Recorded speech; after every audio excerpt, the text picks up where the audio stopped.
आज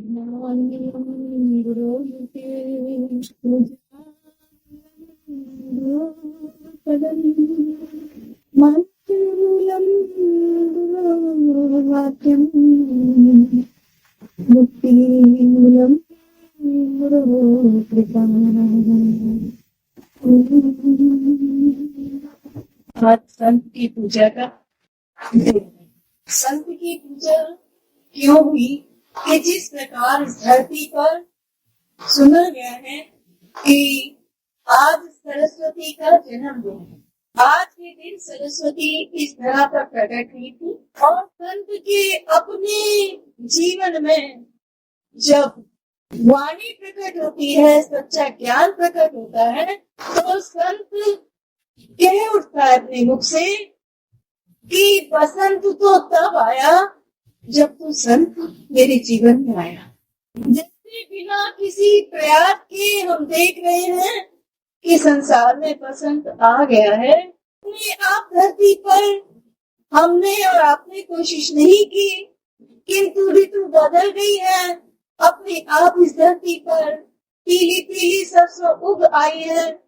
आज अपने आप पेड़ों ने पुराने पत्तों को त्याग दिया है। ये सब अपने आप हुआ, कोई किसी को कोई कोशिश नहीं करनी पड़ती। हम भी जब तक संत जीवन में नहीं आते तब तक अनेक प्रकार के संदेहों को अपने मन से निकाल देना चाहते हैं, लेकिन फिर भी हमारे मन के संदेह दूर होते नहीं। हम जब तक संत जीवन में नहीं आता, हम उपदेश सुनते हैं कि भगवान ही सत्य है, भगवान का ही भजन करो, किंतु हम भजन में हमारा मन लगता नहीं। संत हमारे जीवन में आते हैं तो जैसे अभी हमने बसंत सुना एक भजन कि संत बहावे बसंत बयार, तो संत ने यहाँ इस संसार में आकर क्या किया कि बसंत बयार बहानी प्रारंभ कर दी। अपने जीवन में दिखलाया प्राणी को कि हर अवस्था में समभाव में रहता है। वो न उसे कभी बहुत प्रसन्नता होती है, न कभी उसे बहुत दुख होता है। भगवान श्री कृष्ण ने कहा है कि यो न हृष्यति न द्वेष्टि, जो बहुत प्रसन्न नहीं होता, जो बहुत द्वेष नहीं करता, ऐसे प्राणी मुझे प्रिय हैं। और संत अपने जीवन में ये दिखला देते हैं कि उनके जीवन में कितना भी लाभ हो जाए पर बहुत ज्यादा उन्माद में, अहंकार में भर नहीं जाते, और कितना भी कष्ट मिलता हो फिर भी वो कभी दुख में डूब नहीं जाते। ये सब अवस्था उनके जीवन में वो अपने आप दिखलाते हैं कि ना तो हम बहुत ज्यादा भोगों में लिप्त होकर रहते हैं और ना ये वैराग्य दिखलाते हैं कि देखो मैंने तो सब कुछ त्याग कर जंगल में आकर बैठ गया हूँ। संत के जीवन में एक समता होती है कि वो जिस प्रकार संसार में रहना चाहिए, वो जिस प्रकार बसंत आता है उसी प्रकार वो अपने जीवन को बसंत की तरह जीता है। अपने जीवन में सत्य को उतार कर और सत्य की बयार बहाता है। सत्य के अपने आप सारे प्राणियों के जीवन में सत्य का संग कराता है। हमने देखा सदगुरु की शरण में बैठकर जब उनका शरीर था उनके समीप बैठते थे, मन के विकार, मन के जितने भी संदेह संशय अपने आप गिर जाते थे और नई नई भाव हमारे मन में, नई नई वाणी हमारे मन में उपजने लगती थी। और तब हमने सुना किसी से कि सच्चे संत की पहचान क्या है, कि सच्चे संत की पहचान ये है कि उसके समीप बैठकर तुम्हारे विकार झड़ जाए। अगर विकार झड़ते हुए प्रतीत होते हैं तो अनुमान लगा लेना कि वास्तव में ये सच्चा संत है। और हम अपने मन में ये परीक्षा कर लेते हैं कि जिसने हमारे मन के विकारों को, हमारे पुराने संस्कारों से हमें मुक्त कर दिया, वास्तव में वही संत है। उसकी ऐसी कृपा की हवा चलती है कि उस हवा के भीतर हम अपने जीवन में एक नया संदेश पाते हैं। और वो कौन सा संदेश है? वो संदेश यही है कि प्राणी तुझे अपने देश जाना है, तुझे अपने देश को पहचानना है। ये जो देश है ये तेरा अपना देश नहीं है, ये कभी ने कहा रहना नहीं देश वीराना है, वीरानी देश में तो रहना है, रहती है, लेकिन हमारा अपना देश कौन सा है, स्वदेश कौन सा है। हमारे अपने अंतर की धरातल में हमें अपने आप को एक संदेश मिलता है कि तुझे यहाँ इस देश में बहुत दिन नहीं रहना है, इसलिए अपने देश को पहचान, अपने स्वदेश को पहचान, और उस अपनी आवाज को, अंतर की आवाज को, सदगुरु की आवाज को जब हम अपने अंतर में सुन पाते हैं और सदगुरु की कृपा होती है तो हृदय में प्रेम और भाव का अनुभव करता है प्राणी ये अनुभव करता है कि मैंने बीज तो बोए थे बबूल के, लेकिन आज सदगुरु तेरी कृपा की छाया में हम बैठे हैं तो हमें तो ये लग रहा है कि हमारे जीवन के इस वृक्ष में मोर आ रहा है, मोर आ रहा है माने कल आम पकने वाले हैं, और मोर आ रहा है माने कल प्रभु हमारे जीवन में पूरी तरह से उतर आने वाला है। आती है तो कोयल कूकने लगती है, और जब जीवन में सद्गुरु की कृपा से परमात्मा का संदेश सुनने को मिलता है, प्रभु की भक्ति का आनंद आता है, तो प्राणी के जीवन में अपने आप एक उमंग उठने लगती है और वो उसका मन करता है कि मैं अब सद्गुरु का उत्सव मनाऊं। सद्गुरु का उत्सव इसलिए मनाऊं कि तेरी वाणी से मेरे जीवन में आम के बौर लगे हैं, मेरे जीवन वृक्ष जो सूखा पड़ा था, मेरा जीवन वृक्ष जिसमें बहुत और प्रकार के अनुभव थे। देखो सब संसारी प्राणी अनुभव करते हैं इस संसार में वात्सल्य का, वात्सल्य रस है। बालक को जब माता अपनी गोद में लेती है तो उसके हृदय में रस का संचार होता है, वात्सल्य रस है। हमने वात्सल्य रस का तो अनुभव किया। माधुर्य रस है, जब पत्नी पति के द्वार पर आती है तो उसके हृदय में माधुर्य का भाव बहने लगता है, माधुर्य भी एक रस है।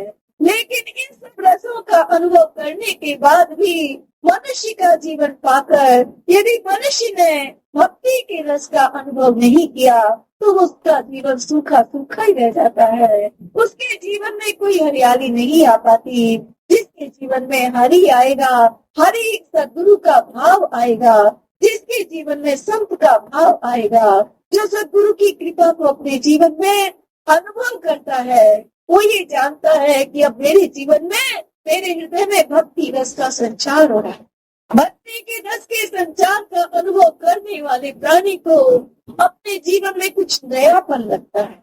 ये संसारी रस एक समय आता है, हृदय में से सूखने लगते हैं, लेकिन भक्ति का रस तो ऐसा रस है कि जो फिर एक बार हृदय में प्रवाहित होना शुरू करता है तो फिर कभी सूखता नहीं। लोग कहते हैं कि हमारे मन में कल तो भक्ति थी लेकिन आज नहीं है। भक्ति नहीं थी, वो भक्ति का आवाज मात्र था, लेकिन क्योंकि तुमने सद्गुरु की शरण को दृढ़ता से यदि नहीं पकड़ा तो फिर ये भक्ति का आवाज तुम्हारे जीवन में भक्ति के रस का अनुभव नहीं दे पाएगा। भक्ति के रस का जो अनुभव करते हैं उसके जीवन में सरस भावना ऐसी आती है कि उसे ये नहीं कहना पड़ता कि तुम अपने पुराने विचारों को छोड़ दो। वो पुराने विचारों में जीना उसके लिए कष्टप्रद हो जाता है। आज कोई धरती से ये नहीं कह रहा कि तू पुराने पत्तों को छोड़ दे। आज प्रकृति अपने आप बतला रही है कि धरती के भीतर सरसों बोई गई थी तो धरती पीली पीली आज प्रतीत हो रही है। आज उसने बसंती साड़ी पहनी हुई है। इसी प्रकार आज इस समय ही, आज के दिन ही यदि सद्गुरु की वाणी का, सत्य के संदेश का बीज हमारे हृदय में बो दिया जाएगा तो हमारे जीवन से एक दिन वो रंग आएगा, एक दिन वो रंग प्रकट होगा। जो रंग कैसा है, कहते हैं कि बसंती है। कैसा है वो रंग कि संत का रंग है, और कैसा है वो रंग कि उमंगों का रंग है। आज यदि हमारे मन में वाणी प्रवेश कर जाती है तो हमारा मन सतगुरु के प्रेम में मगन होकर रहना सीखेगा। हम नित्य ही सत्संग का आयोजन करेंगे, उसमें बैठेंगे और संत की कृपा की जो वायु बह रही है, उस वायु में अपनी आयु व्यतीत करेंगे। जो सतगुरु की प्रवाहित होती हुई सच्ची वायु में यहाँ जो भी प्राणी बैठेगा, उसके ऊपर अज्ञात कृपा संत की होती है। अज्ञात कृपा का अनुभव करने वाला प्राणी यदि अपने मन में ये चाह रखेगा कि मुझे बार बार इसी हवा में आना है, जैसे हम ये प्रतीक्षा करते हैं कि सर्दी तो बहुत हमने देख ली, अब तो भगवान बसंत ऋतु आए, इसी प्रकार हम अपने जीवन में ये भी अनुभव करें और ये भी चाह रखें कि दुनिया के सुख तो बहुत भोग लिए, दुनिया के दुख तो बहुत देख लिए, बहुत स्वार्थी इंसानों को देख लिया, बहुत हमको प्रेम का आश्वासन देने वाले बंदों को हमने बहुत देख लिया, लेकिन मुझसे हमारे हृदय में कोई नई भाव का, प्रभु के भाव का संचार नहीं हुआ। आज हम ये चाहेंगे कि अब तो सद्गुरु हमारे जीवन में तेरा भाव आए और तेरी दुनिया में हम जीना सीखे। तेरे भाव में रहने वाला प्राणी अपने जीवन में क्या अनुभव करता है, तो गुरुदेव की एक वाणी है।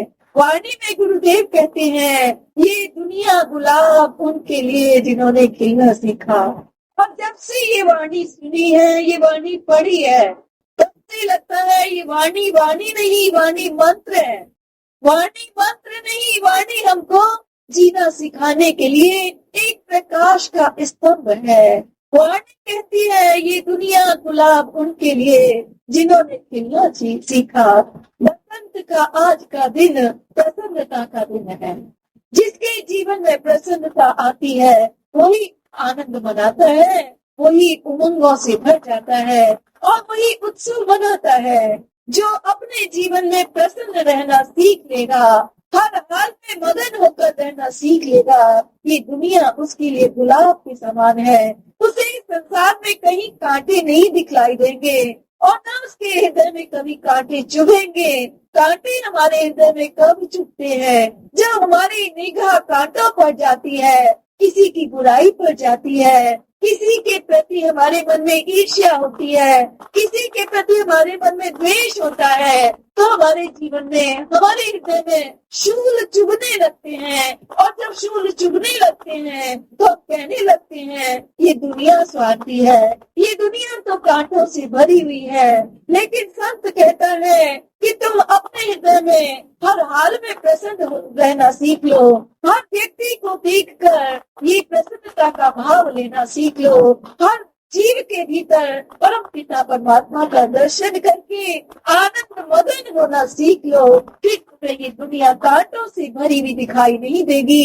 ये दिखलाई देगी कि ये दुनिया तो गुलाब है, रंगों से भरी हुई है। परमात्मा विविध रंगों में, विविध रूपों में इस सृष्टि में अपनी लीला दिखा रहा है, अपनी लीला कर रहा है। हमारे पास ये अगर नजर होगी कि हम उसको देख सकें, तभी हम उसकी लीला को देख सकेंगे। जिन्होंने लीला का दर्शन किया, चाहे अपनी आंख से, जिनकी आंख में सद्गुरु की कृपा से परमात्मा का भाव भर गया, वो शूकर में और कुकर में सभी में परमात्मा का दर्शन कर पाए और अपने हृदय में शूकर को देखकर घृणा पैदा नहीं की, कुकर को देखकर घृणा पैदा नहीं की। उनके अपने मन में प्रेम ही उमड़ा। उन्होंने यही कहा कि परमात्मा तुम मेरे भीतर इस रूप में आए हो, मेरे सम्मुख इस रूप में आए हो। उन्होंने उस रूप में भी परमात्मा का दर्शन करके उनको प्रणाम किया, जो हर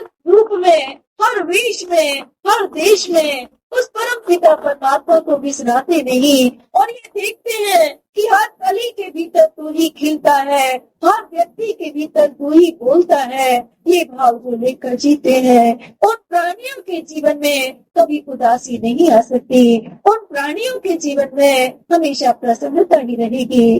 भाव था कल मेरे मन में कि जब पत्ते में से हरियाली निकल जाती है तो भी तो पत्ता पीला हो जाता है, लेकिन उन पीले पत्तों को देखकर हम बसंत नहीं मनाते। जिनके हृदय में से हरि का भाव निकल जाता है, जिनके मन में से प्रभु का विश्वास उठ जाता है, जिनके अपने मन में से सद्गुरु का भाव निकल जाता है, वो प्राणी भी इस संसार में उदास उदास निराश निराश जीवन व्यतीत करते हैं, लेकिन उनको देखकर कौन प्रसन्न होगा? उनको देखकर न वो अपने जीवन में प्रसन्न होते हैं, न दूसरों को प्रसन्नता दे पाते हैं। इसलिए अपने हृदय में प्रभु का विश्वास रखना है, प्रभु के भाव की तरी रखनी है, सद्गुरु के भाव की तरी रखनी है। और जो अपने जीवन में तरी रखता है, उसके भीतर से ज्ञान प्रकट होता है, उसके भीतर से अपने आप ही नए नए विचार उत्पन्न होते हैं, उसके विचारों में सुंदरता आती है, उसके मन में कोमलता आती है, उसके विचार इस प्रकार ही बसंती रंग के हो जाते हैं, जैसे आज धरती में से अपने आप सरसों उग रही है। हमें अपने अंतर में अपने प्रभु के भाव से भरकर भीगे भीगे भाव में मगन होकर रहना है। और तब हम ये कह पाएंगे कि आज यदि हम ये जानते हैं, सुना है हमने कि सरस्वती का जन्म जल में से हुआ, जल में कमल प्रकट हुआ और कमल पे सरस्वती का प्रादुर्भाव हुआ। प्रतीक रूप में हम ये देख लेते हैं कि हाँ भाई, सरस्वती का जन्म जल में से कमल में से हुआ। लेकिन आज हम विचार करें, असंत की उपासना का, वाणी की उपासना का दिन है। वाणी भी सरस्वती को कहा जाता है। वाणी का अर्थ हम केवल इतना ना समझ ले कि गुरुदेव ने जो वाणी लिख दी है पुस्तकों में, वो पुस्तक को हम पूजा करने लगे, उस पर फूल चढ़ाने लगे। वाणी का अर्थ है कि अपने हृदय में ज्ञान को धारण करना है, भाव को धारण करना है, भक्ति को धारण करना है। इससे पहली आवश्यकता है कि हमारे जीवन में प्रभु का रस आए, भक्ति का रस आए, सद्गुरु के चरणों में हमारा अनुराग हो। जिसका सद्गुरु के चरणों में अनुराग होगा, जिसका भक्ति का रस जागेगा, हृदय में प्रवाहित होगा, उसके भीतर अपने आप उसका हृदय कमल खिलने लगेगा, माने उसे प्रसन्नता मिलने लगेगी। और जब सच्ची सात्विक प्रसन्नता मिलती है जीव को, तो उसके भीतर से स्वतः ही ज्ञान प्रकट होता है। वही ज्ञान वाणी बन जाता है, वही ज्ञान सरस्वती बन जाता है। उसी ज्ञान का आधार लेकर मीरा ने पद रचे हैं गिरधर गोपाल के। उसी ज्ञान का, उसी भाव का आधार लेकर सूर ने पद रचे हैं कृष्ण गोपाल के। उसी भाव का आधार लेकर, उसी भाव के रस में भीग कर सहजों ने गुण गाया है अपने गुरुदेव का।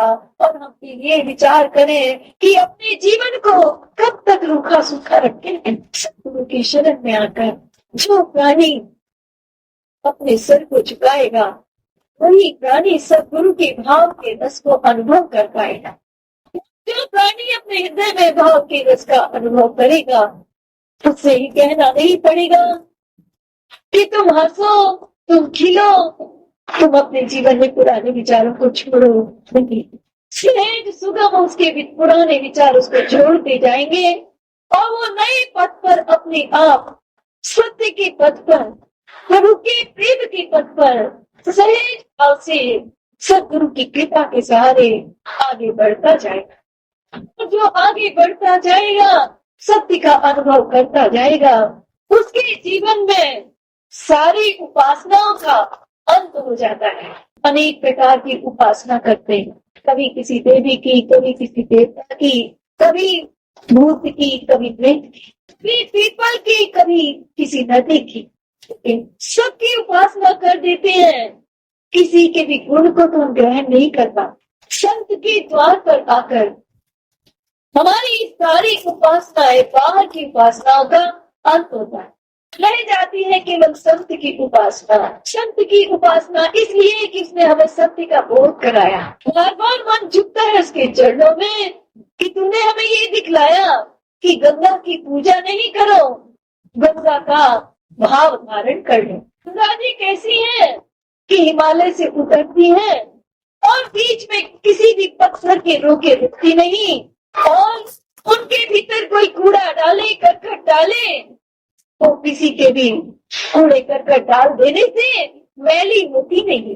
वो अपनी निर्मलता में बहती जाती है, अपने सागर की ओर बढ़ती जाती है, अपने जीवन को सागर में मिलाकर ही विश्राम कर पाती है। इसी प्रकार तुझे जीव यदि गंगा की उपासना करनी है तो ये उससे एक संदेश ले कि जिस प्रकार गंगा बहती है इसी प्रकार अपने मन में पवित्र भावों को जन्म लेने दे। अपने मन में पवित्र भावों को जन्म लेने दे। किसी को दोष मत दो कि उसके कारण मैं अपने भीतर भगवान का भजन नहीं कर पाती, उसके कारण मेरा मन मैला होता है। ऐसा किसी को दोष नहीं दो। अपने भीतर पवित्र भावनाओं की उमंग रखो। अब बहते जाओ, बहते जाओ। कोई तुम्हें अच्छा कहे, कोई तुम्हें बुरा कहे, तुम्हें अपने लक्ष्य की ओर बढ़ते जाना है। लक्ष्य तुम्हारा परमात्मा है, लक्ष्य तुम्हारा सत्य है। और अपने उस सत्य को पाने के लिए, उस परमात्मा को पाने के लिए किसी दूसरे को दोष न देकर अपने आप में गंगा से भाव लो। सद्गुरु ने हमें हर वृक्ष से यही पद लेना सिखाया है कि जो भी तुलसी को सींचता है, तुलसी उसको आरोग्य प्रदान करती है। इसी प्रकार है प्राणी, जो भी तेरा संग करे, जो भी तेरे पास बैठे, उसके सारे मानसिक रोगों से उसे मुक्ति मिल जाए। इस प्रकार के भाव में अपना जीवन बनाओ और अपने जीवन को सद्गुरु के चरणों में झुकाकर उसकी कृपा के तले अपना जीवन व्यतीत करना सीखो। वसंत मनाने का एक नया आनंद आएगा और अगले वर्ष तुम अपने आप कहोगे कि संत की शरण में आए तो हमने वसंत का अर्थ जाना, संत की शरण में आए तो हमारे पुराने विचार छूटे, हमें आज नए विचारों को ग्रहण करने की क्षमता आई है। विचार तो हर समय नए नए विचार वायुमंडल में अपने आप घूमते रहते हैं, लेकिन क्योंकि प्राणी अपने भीतर पुराने विचारों से जकड़ा हुआ रहता है, इसलिए उन नए विचारों को ग्रहण नहीं कर पाता। हम अपने पुराने विचारों से मुक्ति पाए, सतगुरु की शरण में आकर आज बहुत पुष्पांजलि चढ़ाओगे तुम